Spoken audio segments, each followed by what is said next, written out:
Covid का ये तीसरा ऑनस्लॉट हुआ है पाकिस्तान में। जैसे ही आप लिबरलाइज करने की कोशिश करते हैं, ऐलान करते हैं, मामलात जो हैं वो ख़राब होने शुरू हो जाते हैं, रेट ऑफ इन्फेक्शन के हिसाब से भी और मवाद के हिसाब से भी नेचुरली। तो अब फिर आपको पाबंदी लगानी पड़ी है। यानी स्कूलों के बारे में जो आपने पॉलिसी अख्तियार की है, कुछ मैरिज हॉल्स के बारे में, गालबन को रेस्टोरेंट्स के बारे में, तो ये तो फिर we are back to square one. देखें जी, जो कोविड की मुख्तलिफ अप एंड डाउन रहे हैं पिछले एक साल में, पिछले जून में बहुत हाई स्पाइक थी, फिर कम हुई, फिर नवंबर में फिर दोबारा चढ़ी और फिर अब हमें दोबारा नज़र आ रही है। अभी उस लेवल तक तो नहीं पहुंची, लेकिन नज़र आ रही है कि थोड़ी आगे बढ़ रही है। तो इसलिए हमने कुछ प्रिवेंटिव मेजर्स लिए हैं, जिसमें बहुत सारी चीज़ों को हमने कोशिश की है कि एहतियात की जाए। इंडोर डाइनिंग हो गई, इंडोर मीटिंग्स हो गई, इंडोर शादी हॉल्स हो गए, और साथ साथ हम मेरे शोबे में, तालीम के शोबे में, हमने जो 7 शहर हैं पंजाब के और उसके अलावा पेशावर में हमने ये किया है कि जो स्कूल हैं वो तालीमी इदारे सारे बंद कर दिए हैं 2 हफ्ते के लिए। वैसे भी अगले हफ्ते कई अदारों में स्प्रिंग ब्रेक होनी थी, तो उसको हमने ज़रा एडवांस कर दिया है और इंशाल्लाह कोशिश, अल्लाह ताला मेहरबानी करेंगे तो 28 मार्च के बाद हम दोबारा उस पोजीशन में होंगे कि हम खोल दें तालीमी इदारे। अच्छा, एक अच्छी बात ये हुई है कि ये वैक्सीनेशन जो है उसका अमल शुरू हो गया आज से। जो सीनियर सिटीजन्स हैं उनके लिए पहले, और so on and so fourth. लेकिन आज जहाँ लाहौर में ये इतलात मिली है कि सेंटर्स पे काफ़ी ऑर्गेनाइज किस्म का मामला था, इस्लामाबाद में तो आज मसलन पिम्स में इतना रश था कि लोग जो है वो लंबी लाइनों में लग के फिर वापस आ गए। तो ये कुछ इसको बेहतर ऑर्गेनाइज होना चाहिए था। नहीं, सही कह रहे हैं आप। उसमें एक्चुअली कोशिश तो यही है कि जो इतला कराई जाए लोगों को, वो इस तरीके से कराई जाए और स्टैगर करके चलाई जाए कि वहाँ पे बहुत ज़्यादा रश ना हो। कहीं कहीं होगा, क्योंकि जब आप इतने मैस लेवल पे सारे मुल्क में वैक्सीनेशन कर रहे हैं तो ये कोई मामूली काम नहीं है, ये बहुत बड़ा काम है। एक 22 करोड़ की आबादी के मुल्क में अगर आप 11 करोड़ या 18 करोड़ अडल्ट्स को लगाएं तो ये बहुत बड़ी आबादी है जिसकी वैक्सीनेशन होनी है। तो यकीनन कहीं ना कहीं प्रॉब्लम्स भी होंगे, लेकिन कोशिश तो यही है कि जो इतलात जाती हैं वो ऐसे जाएं और उसके लिए एक ऐसी तरतीब से जाएं कि कहीं भी बहुत ज़्यादा रश ना हो। मैं शफकत साहब, निज़ामी साहब की बात को आगे बढ़ाना चाह रहा था। एक तो कोविड को लेके जो पब्लिक का एटीट्यूड है, वीडियो रिस्पेक्ट, वो बड़ा कैजुअल है, शायद उस तरह इदराक नहीं किया जा रहा। इसके लिए हुकूमत क्या फिर से कोई अवामी राब्ते की मुहिम शुरू करेगी? और दूसरा जो एडमिनिस्ट्रेशन है, जो इंतज़ामिया है, SOPs पे अमल दरामद करवाने में शायद वो भी उतनी संजीदा नहीं है या उतनी कामयाब नहीं हो पा रही। तो ये जो 2 पॉइंट्स हैं आज की मीटिंग में, क्या इनको भी फोकस किया गया और इसको लेके कोई नई हिदायत सामने आई हैं? देखिए, मैं फिर ये कहूँगा कि इंतज़ामिया तो अपनी पूरी कोशिश कर रही है और करती रहेगी, लेकिन जब इस पैमाने की एक ख़तरा हो और इस पैमाने की बीमारी हो तो उसमें आपको अपनी खुद भी एहतियात करनी पड़ती है। ज़रूरी नहीं होता कि इसी तरह जिस तरह अगर कोई हर एक मुआशरे में हर कोई क्रिमिनल बन जाए तो पुलिस हर किसी को का ख्याल नहीं रख सकती। तो इसी तरह एक सेल्फ एनालिसिस या सेल्फ पुलिसिंग भी करने की ज़रूरत है कि भाई जहाँ पे SOPs हैं उनको फॉलो किया जाए। तो कोशिश तो यही है कि एक तो अथॉरिटीज़ जो हैं वो अपनी तरफ से पूरी तरह उसकी अमल दरामद कराएं, लेकिन उसके अलावा लोग अपने तौर पे भी जो SOPs हैं उनको ऑब्जर्व करें, क्योंकि ये उनके अपने फ़ायदे में। تو اس کے لیے ہم میڈیا کیمپین بھی ہم نے کی ہے, باقی چیزیں بھی کی ہیں جی, تو مزید نظامی اویئرنیس صاحب کریٹ کریں گے انشاءاللہ.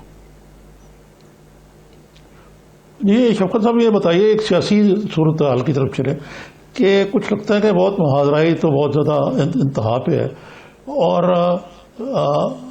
آپ کی حکومت نے بڑی سیریسلی لیا یہ جو یوسف گیلانی کا جو سیٹ بیک ہوا ہے تو صحیح سیٹ بیک, لیکن اتنی گھبراہٹ کیوں حکومت پہ, پینک سچویشن کو طاری ہو گئی ہے, اور دوسری طرف اتنی ہی شیئر ہو گئی ہے, آپ اپوزیشن نون لیگ بھی لگی ہوئی ہے اپنے ٹیکٹکس استعمال کرنے. نہیں عرب جی, کوئی پینک سچویشن نہیں تھی.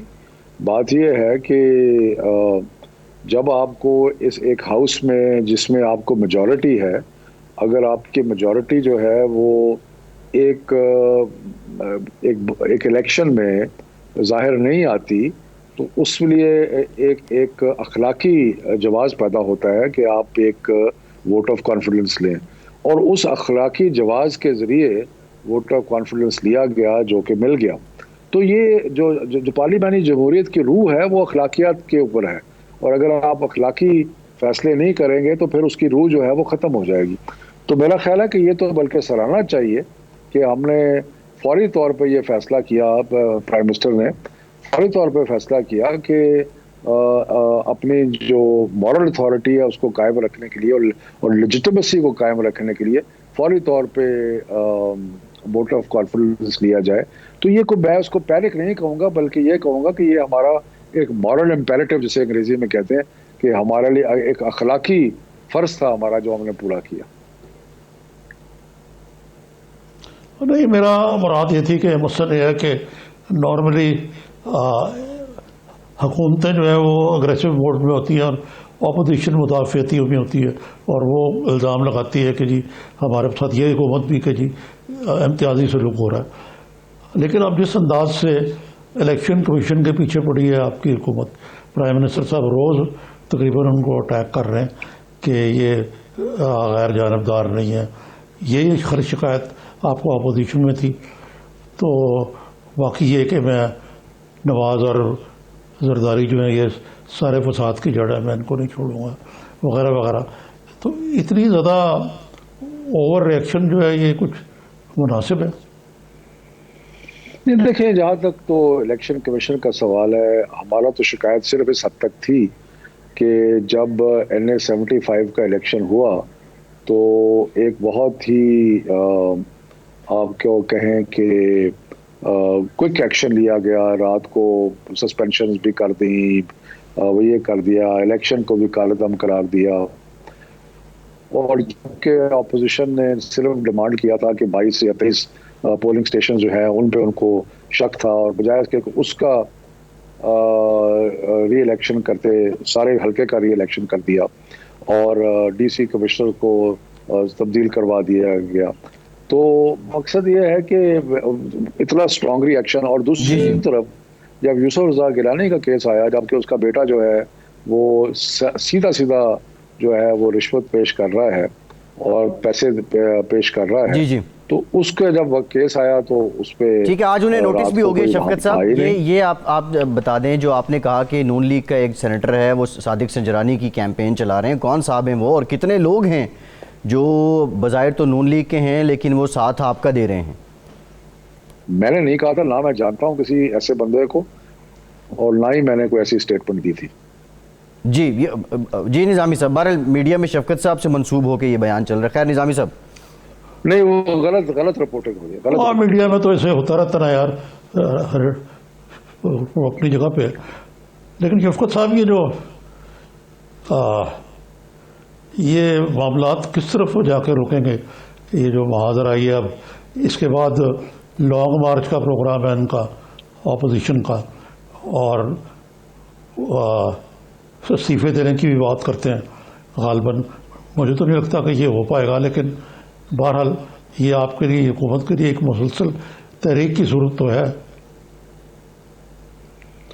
دیکھیں جی, بات یہ ہے کہ جو پارلیمانی ڈیموکریسی ہے یا پارلیمانی جمہوریت ہے, उसमें मुतहारिब कुव्वतें हैं वो होती है, इसको अंग्रेजी में कहते हैं एडवर्सेरियल सिस्टम है, यानी कि एक कोई गवर्नमेंट में होता है, फिर उसकी मुखालफत होती है, अपोजिशन में होती है, और ये रहेगा। आप इसको ऐसे कह सकते हैं कि क्योंकि हमारे जैसे मुल्कों की जमहूरियत ज़रा नहीं है, तो उसमें कई दफ़ा जज्बात जो हैं वो ज़्यादा बढ़ जाते हैं। मैं अभी अगले दिन एक वीडियो देख रहा था कि जिसमें आज से जब फहमीदा मिर्ज़ा साहिबा स्पीकर थी और हफीज़ शेख कोई बजट तकरीर पढ़ रहे थे, और घूसों और लातों की बारिश राइट लेफ्ट सेंटर हो रही थी नून लीग और पीपल्स पार्टी के दरमियान। तो मकसद मेरा ये कुछ जस्टिफाई करना नहीं है, लेकिन मैं सिर्फ ये कह रहा हूँ कि ये जो जमहूरियत है इसमें मुतहारिब कुव्वतें होती हैं। तो बहरहाल हमारी तो कोशिश है कि हम अपना जो काम है वो करते हैं। प्रॉब्लम कहाँ है? प्रॉब्लम ये है कि जो एहतसाब का अमल है उसमें अपोजिशन के बहुत सारे जो अकाबरीन हैं वो चाहते हैं कि उनको माफ़ी मिल जाए और उनको उनको उनके सारे जो जराइम हैं उनको माफ़ कर दिया जाए।